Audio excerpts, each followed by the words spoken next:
Всем привет, сіздермен Айнұр. Бүгінгі видеода осындай 3 заттан тұратын өте жұмсақ болып шығатын оладьин рецептімен бөлісетін боламын. Ыдысымызға айран қоямыз. Менде мұнда примерно 300 мл айран. Сіздер көбірек алсаңыздар да болады. Кішкене ас содасын қосамыз. Қантты қалауларыңыз бойынша қосасыздар. Егер тәтті жақсы көрсеңіздер көбірек қосасыздар. Мен 2 шай қасық қостым, өйткені менің айраным аз болды. Одан кейін жақсылап тұрып араластырамыз. Кішкене қант ерігеншекті. Одан кейін ұн қосамыз. Ұнды көп қосып жібермеңіз. Көп қосып жіберсеңіз, тестаңыз мүлдем қою болып кетеді. Тесто міне осы видеодағыдай болу керек. Одан сұйықтау болса ештеңе етпейді, тіпті жақсы болады.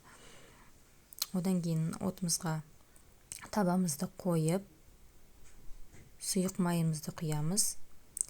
Одан кейін майымыз қызығаннан кейін массамызды қасықпен құятын боламыз. Видео ұнап жатса, менің каналыма тіркелуді ұмытпаңыз. Лайк басып, комментарий жазып отырыңыз.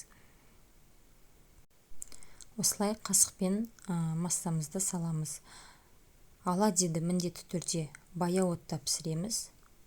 Майыңыз қатты қызып кетсе, оладьиларыңыз күйіп кетеді. Күйіп кеткеннен кейін ортасы пісіп үлгермейді. Сол себепті баяу отта пісіреміз. Міне 2 жақ осылай қызарғаннан кейін майдан аламыз. Рецепт өте оңай, қарапайым.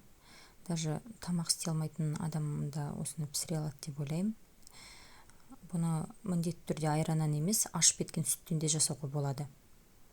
Үйде шайға ештеңе болмай қалған жағдайда тезірек осылай жасап жіберуге болады. Міне осындай пышный, жұмсақ оладьи шықты. Ортасы бәрі піседі. Піспей қалады деп қорықпаңыз.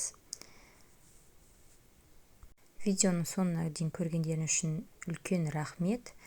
Міндетті түрде менің каналыма тіркеліп қойыңыз. Түрлі рецепттермен бөлісетін боламын. Сау болыңыз.